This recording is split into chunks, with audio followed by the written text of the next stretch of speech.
वेतन दो, हमें हमारा वेतन दो, वेतन दो, वेतन दो, हमें हमारा वेतन दो। कर्मचारी एकता जिंदाबाद, कर्मचारी एकता जिंदाबाद, कर्मचारी एकता जिंदाबाद, कर्मचारी एकता जिंदाबाद। कर्मचारी एकता We want और बाहर से अब आगे से कोई कर्मचारी नया। नमस्कार, मैं अमन किशोर और आप देख रहे हैं देशित न्यूज़। जैसे कि आप पीछे देख सकते हैं कुछ लोग हड़ताल पे हैं। अब ये हड़ताल किस लिए? तो जैसे कि आप यहाँ पे देख सकते हैं कि दिल्ली नगर निगम के अधीन Hardayal municipal heritage public library के कर्मचारी को पिछले 17 महीनों से वेतन नहीं मिला है और इसके विरोध में अनिश्चित काल धरना प्रदर्शन। आइए हम बात करते हैं इनकी क्या है समस्या। तो इसी बीच हमारे साथ मौजूद हैं अभिषेक दत्त जी। जी सर, आप सर इस पूरे मसले को कैसे देखते हैं? क्योंकि यहाँ पर काफ़ी सारी महिलाएं भी हैं, पुरुष भी हैं जिन्हें 17 महीनों से वेतन नहीं मिला है सर। इन्होंने काफ़ी सारे दफ्तरों को भी खटखटाया। सर, आप इस पूरे मसले पे क्या कहना चाहेंगे? देखिए, दुख की बात यह है कि 17 महीने से इनको वेतन नहीं मिला और वहीं जो इस कमेटी के भारतीय जनता पार्टी के द्वारा मनोनीत सदस्य हैं उनके परिवार के सदस्यों को 70-70 हज़ार रुपये की तनख्वाह दी है हाई कोर्ट के निर्देश के बाद। जहाँ आप आए हो और ये जो लोग बैठे हैं ये दिल्ली के इतिहास से जुड़े हैं। इस लाइब्रेरी का दिल्ली के इतिहास में बहुत बड़ा नाम है और कहीं ना कहीं हम सब की नैतिक जिम्मेदारी बनती है। जैसे हम कुतुब मीनार की बात करते हैं, 2 कदम पे जंतर मंतर की बात करते हैं, लाल किले की बात करते हैं, ऐसे ये लाइब्रेरी दिल्ली के लिए है। और मुझे आज दुख हुआ ये देख के कि इतने महीनों से हमारी मातृशक्ति, हमारे दोस्त, हमारे बड़े बुज़ुर्ग आज जंतर मंतर इस गर्मी में बैठे हैं क्योंकि उनको 17 महीने का उनका हक नहीं मिला। ये लोग, इनका मैं धन्यवाद करना चाहता हूँ कि 17 महीने इन्होंने बिना तनख्वाह के काम करा। अगर इनकी जगह आप और हम होते तो 17 महीने पहले जोड़ देते। अगर आज आपको तनख्वाह नहीं मिलेगी तो आप इस स्टूडियो में काम नहीं करोगे, परंतु इन लोगों का लगाव दिल्ली के इतिहास से है तो 17 महीने इन लोगों ने दिल्ली की सेवा करी। और कहीं ना कहीं शर्म आती है कि नगर निगम आज पूरी दिल्ली में कन्वर्जन टैक्स के माध्यम से करोड़ों रुपए बड़े बड़े दुकानदारों से इकट्ठा कर रहा है। अब नगर निगम यही नहीं कह सकते उनके पास पैसा नहीं है, क्योंकि आए दिन बड़े बड़े नोटिस जाते हैं, दुकानों को जब्त किया जाता है।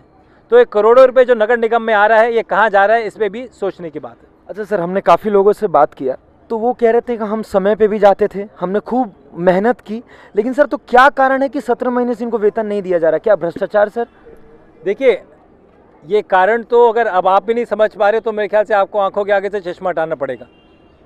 अगर आप वाकई में एक अच्छे पत्रकार की भूमिका निभाना चाहते हैं तो सच बोलिए कि 17 महीने के बावजूद भी भारतीय जनता पार्टी के नगर निगम ने अपने भारतीय जनता पार्टी के चमचों की 35-35 हज़ार रुपये की तनख्वाह दी, परंतु वो लोग जो सालों से इस लाइब्रेरी की सेवा कर रहे हैं उनको तनख्वाह नहीं दे रहे।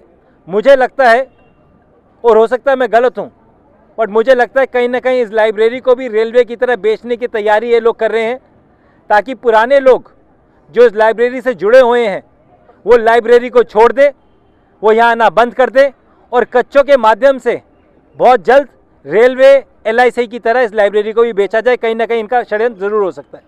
अच्छा सर, जैसे इन लोगों ने कहा कि कमिश्नर के पास भी गए, कोर्ट में भी गए, तो सर इस प्रशासन के लापरवाही को आप कैसे देखते हैं? क्योंकि वहाँ से कोई आवाज़ आया नहीं, वहाँ से कोई बात आई नहीं, वहाँ से किसी भी प्रकार की प्रतिक्रिया आई नहीं। देखिए, दुख इस बात का है कि प्रशासन के ऊपर एक शासन है जो जनता के द्वारा चुना जाता है। हम लोकतंत्र में बैठे हैं, ये हिटलरशाही नहीं है।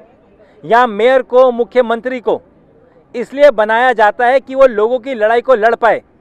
इनका काम फुटपाथ पे बैठने का नहीं है, इनका काम कोर्ट में धक्के खाने का नहीं है, इनका काम डेमोक्रेसी के माध्यम से एक लीडर के चुनने का है। और जो लीडर चुन के आता है ये उसकी नैतिक जिम्मेदारी बनती है कि वो उनके हकों को पूरा करे। ये बोनस नहीं मांग रहे, ये एडवांस नहीं मांग रहे, ये कोई इसके ऊपर दिवाली का बोनंजा नहीं मांग रहे, ये केवल और केवल अपने 17 महीने की मेहनत का हक मांग रहे हैं, जो आप और हम भी करते हैं। आदमी क्यों घर से निकल के काम करता है? कि अपने घर को संभाल पाए। बच्चों की फीस है, माँ बाप का खर्चा है, घर का बिजली का पानी का बिल है। शर्म आती है ये देख के कि इन लोगों को आज या जंतर मंतर पे 17 महीने के बाद आके बैठना पड़ रहा है। जी सर, आपका नाम? सर मेरा नाम नवीन पवार है। और मैं Hardayal municipal heritage public library में सिंस 2002 से नौकरी कर रहा हूँ। लगभग मुझे 20 वर्ष हो चुके हैं। और सर 20 वर्षों में कभी ऐसा माहौल नहीं आया कि 17 महीने वेतन ना मिले, क्योंकि सर अब एज भी हो गई हमारी, 38-39 साल हमारी एज हो गई। हमारा बच्चे भी हैं, हमारे बच्चे, एक मेरी बेटी 11th क्लास में साइंस की स्टूडेंट है। और आप भी समझ सकते हो कि ट्यूशन्स और फ़ीस कितनी होती है। 20,000 रुपये फ़ीस है, उसके अलावा हर सब्जेक्ट 25,000 रुपये में फ़ीस पे कर रहा हूँ, 75,000 रुपये महीना। सब कहाँ से करूँगा अगर मुझे वेतन नहीं मिलेगा? मुझे घर भी चलाना है, फैमिली भी चलानी है। लोगों से ब्याज पे पैसे ले लेके, अब ब्याज वालों ने भी मना कर दिया। वो भी कह रहे हैं भाई कहाँ तक देंगे, कितनी मदद करेंगे? आदमी इस उम्मीद में मदद कर सकता है कि भाई चलो 6 महीने बाद पैसा मिलेगा, 10 महीने बाद पैसा मिलेगा। 17 महीने बाद तो उन्होंने भी उम्मीद छोड़ दी पैसा देने के लिए। और हम इतने ज़्यादा परेशान हो चुके हैं सर, हड़ताल के अलावा हमारे पास कोई वो नहीं था। 30 तारीख से हम हड़ताल बैठे, अब तक हमारे बारे में ना तो सोचा गया किसी ने भी कि हाँ भाई ये लोग हड़ताल पे बैठे कि इनकी सैलरी के बारे में कुछ सोचा जाए। अच्छा, हड़ताल पे तो बैठे हैं, क्या आपने किसी भी दफ्तर को खटखटाया है? हाँ सर, हमारा जो मेन दिल्ली नगर निगम है, हमारे विशेष अधिकारी जी, हमने वहाँ पत्र लिखा है। हमने सीएम थोड़ा जोर से। विशेष अधिकारी जी के पास ही पत्र लिखा है, हमारे कमिश्नर के पास ही पत्र लिखा है, हमने हमारे जो चीफ मिनिस्टर है उनके पास ही पत्र है, मनीष सिसोदिया के पास भी पत्र लिखा है, एलजी साहब के पास ही पत्र लिखा है इस वेतन के लिए कि भाई हमारे लिए सोचा जाए। और पत्र हम काफ़ी टाइम से लिख रहे हैं, हर महीने मतलब ये लगा लो 10वें महीने से लिखना स्टार्ट करा है, लेकिन अब तक कोई जवाब नहीं आया कि हाँ भाई इनको वेतन मिलना चाहिए, नहीं मिलना चाहिए। और जब कोई जवाब नहीं आया तब हमें हार के यही रास्ता दिखाई दिया कि पैसा तो मिल नहीं रहा, अब कम से कम अपनी आवाज़ उठाने के लिए बाहर तो बैठें। तो जैसे कि आपने कहा कि आपने कमिश्नर वगैरह को लेटर लिखा, तो वहाँ से क्या प्रतिक्रियाएं आई? सर सिर्फ आश्वासन, पिछले 17 महीने से सिर्फ हमें आश्वासन मिल रहा है। कब लिखा था लेटर? लेटर अभी हमें रिसेंटली लिखा, उससे पहले हमारे जो मेयर थे राजा इकबाल सिंह जी बीजेपी के, और स्टैंडिंग कमेटी चेयरमैन थे और नेता सदन थे, वो हमारी लाइब्रेरी में आए थे। उन्होंने हमें आश्वासन दिया था कि 3 महीने में आपका हम वेतन रिलीज़ कर देंगे। हम जानते हैं कि मजबूरी है, दिवाली था उस समय, त्यौहार था। पर सर देखो, दिवाली चली गई, होली चली गई, हमें कोई सैलरी नहीं मिली। उसके बाद हमारे विशेष अधिकारी जी बैठे, हमने उनसे उम्मीद जाके लिया। उन्होंने हमें कहा है कि हम 1-2 हफ्ते के अंदर अंदर आपकी 2 महीने की सैलरी रिलीज़ कर देंगे। पर सर 2 महीने में हमारा पेट नहीं पड़ेगा। 2 महीने में तो हमारे कर्जे ही निकल जाए, वही बहुत है जो हमने लोगों से ब्याज पे लिया हुआ है। हमें सर 17 महीने हो चुके हैं, कम से कम हमें 15 महीने 12 महीने तो वेतन मिले। हमारी ये गुहार है कि हमें इतना मिले कि हम लोगों के कर्जे उतार सकें, अपने बच्चों की फ़ीस भर सके। और जो हमारी देखो सबसे बड़ी प्रॉब्लम हमारी इस लाइब्रेरी के अंदर ये है कि हमें किसी प्रकार की मूलभूत सुविधाएं नहीं मिलती, मेडिकल सुविधा नहीं मिलती। अगर हमारी आज इतनी वैश्विक महामारी चल रही है, जो आप जानते हो कोरोना, किसी बच्चे को हो जाए, किसी को हो जाए, तो हमारे पास इतना पैसा नहीं है कि हम अपने बच्चों को हॉस्पिटल ले जाएँ या उनका इलाज करा सकें। तो हमें जब इस टाइप की सुविधा नहीं है तो कम से कम सोचना चाहिए कि भाई इन लोगों को सुविधा नहीं मिले। तो अब आप देखो एमसीडी में मिल रही है सैलरी, उसी हिसाब से हमें मिलनी चाहिए। हमें 100% अनुदान राशि मिलती है दिल्ली नगर निगम से। तो आपने क्या अपने अधिकारियों से बात किया, तो आपके अधिकारी क्या कह रहे हैं? अब मैंने सुना है कुछ इस तरह का, कुछ अपने जो रिलेटिव हैं उनको काम पे लगा रहे हैं, उनको पैसा दे रहे हैं, लेकिन आप लोगों का वेतन नहीं मिल रहा है। इस बारे में आप क्या कहना चाहेंगे? हाँ सर, उनको वेतन मिला है, उनको 2-2 महीने का सैलरी दिया है। 70,000 किसी को दिए, किसी को 40,000 रुपये दिए, तो उनको वेतन दिए गए हैं उनको। अब उनको कहा जाता है कि इनको भाई CSR, खुल के बोलिए सर। उनको कहा गया कि CSR फंड के लिए उनको रखा गया था कि वो लोग CSR फंड ला सके। तो 92 लाख रुपए का CSR फंड आया पावर ग्रिड से, वो शायद हम लोग भी ला सकते थे। ऐसी बात नहीं है कि अगर आप हमें काम दो तो हम काम नहीं करेंगे। ये हमें 2021 में सैलरी नहीं दे रखी है। अपने लड़के का 17 महीने से वेतन नहीं मिला, लेकिन ये 70,000 चेक किसको दिया है? अपने लड़के को, अपने बेटे। अच्छा, अपने लड़के को ये चेक दे दिया? हाँ, 9/3/2022 का। विद्यालय का नाम लिखा, ठीक है। ये देखो जी, हमारी जो पूनम परासर जो सेक्रेटरी जो है, उनके खुद के सहन है। अच्छा, पूनम परासर जी वहाँ की सेक्रेटरी हैं। हाँ। अच्छा, इन्होंने उनको 70,000 दे दिया है, लेकिन आप लोगों को वेतन नहीं मिला हुआ अपने बेटे को। और ये राजेंद्र सिंह जाटव जो है, और उनके सहन हो रखे हैं। हमारे नीचे लाइब्रेरी का नाम लिखा हुआ है। हाँ। आप कभी कोर्ट वोट जाने का सोचे? कोर्ट गए हैं सर हमने। क्या वहाँ पे क्या हुआ? अभी हमें डेट मिल जाएगी सर, 29 जुलाई हमारी कोर्ट में डेट है। हमें मजबूरी होगा सर, क्या करना पड़ा। कोर्ट में भी हम गए हैं, वकील तो फ्री में होता नहीं। वकील की भी रेट आप जानते हो, हाई कोर्ट में 50,000 से 70,000 रुपये रेट लगते हैं। लेकिन सर कहीं से पैसे उठा के कोर्ट, हमें जब देखा कि आश्वासन के अलावा हमें कुछ नहीं मिल रहा, लास्ट में हमने कोर्ट का दरवाज़ा खटखटाया कि अब तो कोई रास्ता नज़र ही नहीं आ रहा। देखो सर, पूरी मेहनत से काम कर रहे हैं, सुबह 10 बजे आते हैं, रात को 10 बजे जाते हैं, 9 बजे भी जाते हैं, उसके बाद भी वेतन ना मिले तो परिवार भी एक उम्मीद करता है कि यार हमारे फादर टाइम से नहीं आ रहे, क्या दिक्कत है। उसके बाद वेतन नहीं मिल रहा। हमने अपना पूरी मेहनत से काम किया है, आप चेक कर सकते हो जाके, टाइम टू टाइम आए हैं, टाइम टू टाइम गए हैं। और पूरी क्या कारण है? आपने अगर टाइम टू टाइम आए हैं, इतनी मेहनत की है, तो आपको क्या लगता है क्या कारण है? भ्रष्टाचार कारण है कि आपको पैसा नहीं मिल रहा है? नहीं, अगर भ्रष्टाचार है सर, मैं ये चाहता हूँ जाँच हो, पता तो चले हमारा पैसा गया क्या। देखो हमारा 50 लाख रुपए आया था साउथ का, मैं बिल्कुल मुंह पे कहता हूँ, इसमें कोई शर्म वाली बात नहीं है। 6 महीने का हमें वेतन दिया गया, तो जिसमें से सिर्फ हमें 3 महीने का वेतन मिला। 3 महीने का वेतन क्यों नहीं दिया ये हमें नहीं पता, वो कहाँ पैसा गया क्या हुआ, तो ना हमें कोई जवाब दिया गया। बस ये कह दिया गया कि डेवलपमेंट पे ये पैसा खर्च किया जा रहा है। तो हम ये चाहते हैं अगर भ्रष्टाचार भी है तो ठीक है, जांच करो, भ्रष्टाचार की भी जांच होनी चाहिए। अगर भ्रष्टाचार है तो उसमें अगर कर्मचारी गलत है तो कर्मचारी को सज़ा मिले, और अधिकारी गलत है तो अधिकारी को वो मिलनी चाहिए सज़ा। तो हमारी तो यही मांग है कि हमारा जो हमें वेतन से मतलब है, हमें वेतन मिलना चाहिए, जैसे सबको मिल रहा है वैसे हमें मिलना चाहिए। सर आपका नाम सर? मेरा नाम आशु है। सर आप किधर कार्यरत हैं सर? मैं लाइब्रेरी के अंदर कार्यरत हूँ सर, हरदयाल म्यूनसिपल के अंदर ही। तो सैलरी, हम लोगों की सैलरी का इशू है और 17 महीनों से सैलरी नहीं आ रही है और कर्मचारी हमारे बहुत परेशान हैं। इससे परेशान होकर हम लोगों ने दिल्ली हाई कोर्ट के अंदर केस फाइल करा है, और जो कि जिसका टाइटल है संजीव कुमार एंड अदर्स। और उसके अंदर अगली जो डेट लगी है हमारी वो 29 जुलाई की है। तो उसके अंदर देखते हैं कि कोर्ट से क्या रिलीफ मिलता है क्या नहीं मिलता, लेकिन प्रशासन की तरफ से हमें कुछ भी रिलीफ नहीं मिल रहा है। और हमारे जो लोग हैं कई बार एमसीडी के अंदर कमिश्नर साहब से और उच्च अधिकारियों से मिल के आए हैं और उन्होंने सिर्फ आश्वासन के खिलाफ सिवा कुछ बात नहीं करी है। तो मैं आपको कहना चाहता हूँ वो लाइब्रेरी का जो फंड जो आता है वो सचिव महोदय पूनम पराशर के द्वारा उसका दुरुपयोग किया जाता है।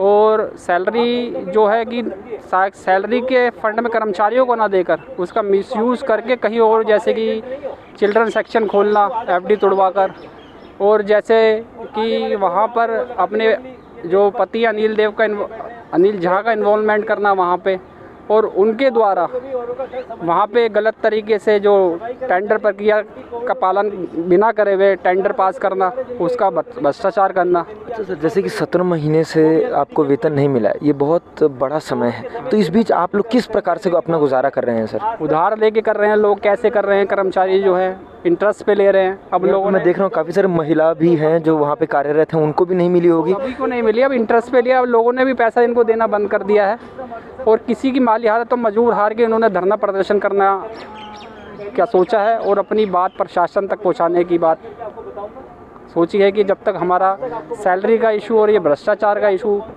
हल नहीं हो जाता, हम इस धरने पे, अनिश्चितकाल धरने पे ऐसे ही बैठे रहेंगे। बहुत बहुत धन्यवाद। मैम पहले आपका नाम? सर मेरा नाम शिवानी है और मैं यहाँ पे 3 सालों से काम कर रही हूँ। 2019 में मेरी ज्वाइनिंग हुई थी। आपकी भी 17 महीने से नहीं आई होगी? नहीं सर, हमारी भी 17 महीने से सैलरी नहीं आई है।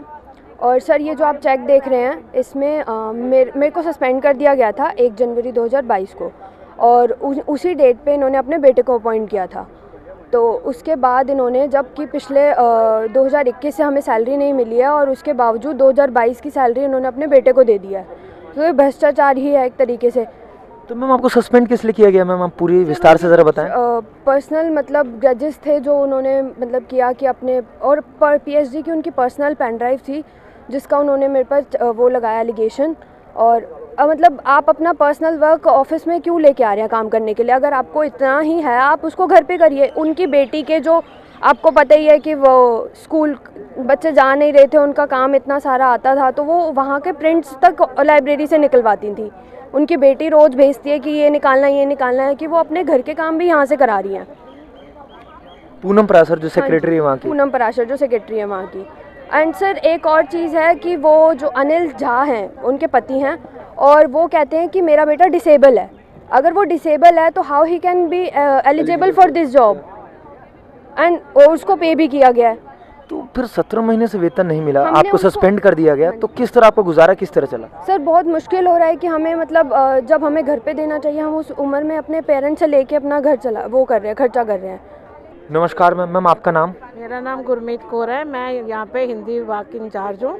मेरे को यहाँ सर्विस करते हुए 33 साल हो गए हैं। अच्छा 33 साल हो गए, और अभी बताया जा रहा है कि 17 महीने से वेतन नहीं दिया जा रहा है। प्रशासन के पास गए, प्रशासन की भी कोई इतनी बढ़िया प्रतिक्रिया नहीं दिखी।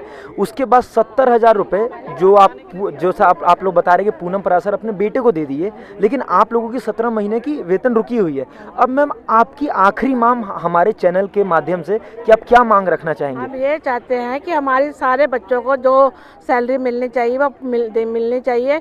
मेरे को भी इसी टेंशन की वजह से हार्ट अटैक हो गया, जिसकी वजह से मुझे 2 स्टंट पड़े हैं। तो मेरे पास अब दवाइयों के लिए भी पैसा नहीं है, इतना पैसा मैं अपनी बीमारी पे खर्च कर रही हूँ।